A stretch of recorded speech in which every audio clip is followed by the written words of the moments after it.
Hi friends, welcome to our channel. అందరికీ ముందుగా అట్ల తద్దె పండుగ శుభాకాంక్షలు. నేను అట్ల తద్దె పండుగ అని దోశలకు పోసుకుంటున్నాను. అట్ల తద్దె అనగానే మనందరికీ చాలా ఇష్టం ఉంటుంది కదా. ఉయ్యాలలు ఊగడము, పొద్దున్నే లేచి అన్నం తినడము చాలా యాంగ్జైటీగా ఉంటుంది. నాకు కూడా చిన్నప్పుడు అట్ల తద్దె పండుగ అంటే చాలా ఇష్టం. పొద్దున్నే మా అమ్మ ముందు రోజే తలస్నానం చేయించి గోరింటాకులు పెట్టేది, పొద్దున్నే లేపి అన్నం పెట్టేది. మేము పొద్దున్నే ఆ అన్నం లేచి తినడానికి కూడా ఏడ్చేవాళ్ళం, కాసేపు అని. అలాంటి తీపి జ్ఞాపకాలు మనం మళ్ళీ తిరిగి రాలేవు కదా. ఎప్పుడు పొద్దున్నే అన్నం తినటం లేదు, ఏమీ లేదు. మా ఊర్లో అట్ల తద్దె పండుగని చాలా బాగా చేస్తారు. చందాలు వసూలు చేసి పెద్ద పెద్ద ఉయ్యాలు వేస్తారు. ఆ ఉయ్యాలు ఊగడానికి పోటీలు పడేవాళ్ళం.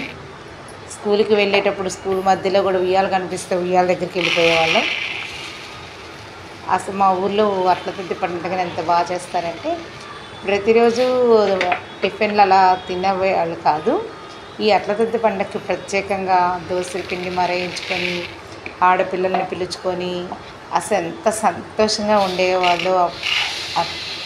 ఇక్కడికి వచ్చిన తర్వాత అట్ల తద్దె అంటేనే తెలియదు ఎవరికి, ఎలా వెళ్ళిపోతుందో కూడా అట్ల తద్దె తెలియదు. ఉయ్యాలు ఎక్కడన్నా కనిపిస్తాయా అన్నా కూడా ఉయ్యాలే కనిపించదు. మేము పొద్దున్నే నిద్రలేచి అన్నం తినిన తర్వాత జడలేసుకొని జడల్లో చామంతి పూలు పెట్టుకొని స్కూల్కి వెళ్ళేవాళ్ళం మేము. ఆ ఉయ్యాల్లో కూడా ఎదురు ఊపులు ఊపుతుండేవాళ్ళు. ఆ ఎదురు ఉయ్యాలు పట్టుకొని ఊపేటప్పుడు కేకలేస్తూ ఉండేవాళ్ళు. అసలు భలే సరదాగా ఉండేది. రంగుల రాట్నాలు ఊగుతూ ఉండేవాళ్ళము.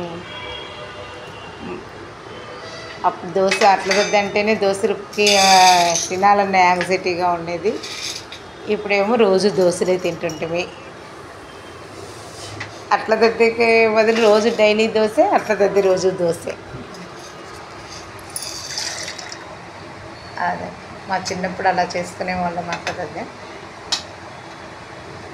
నా పెళ్ళైన తర్వాత ఇంకా భోజనం చేయటం లేదు, అట్ల తద్దె చేయడము లేదు. అట్ల తద్దె అని చెప్పి నేను గోరింటాకు పోసుకున్నాము. గోరింటాకు పెట్టుకుంటాము మేము. మా చిన్నప్పుడు గోరింటాకు పెట్టుకొని పొద్దున్నే నిద్ర లేచి స్నానం చేసి ఆ గోరింటాకు పెట్టుకున్న చేత్తో అన్నం తింటూ ఉంటే ఆ గోరింటాకు స్మెల్ కూడా భలే వస్తూ ఉండేది. చాలా బాగుంటుంది. ఇలా చేసుకునేవాళ్ళం అండి. హ్యాపీ అట్ల తద్దె. Thank you.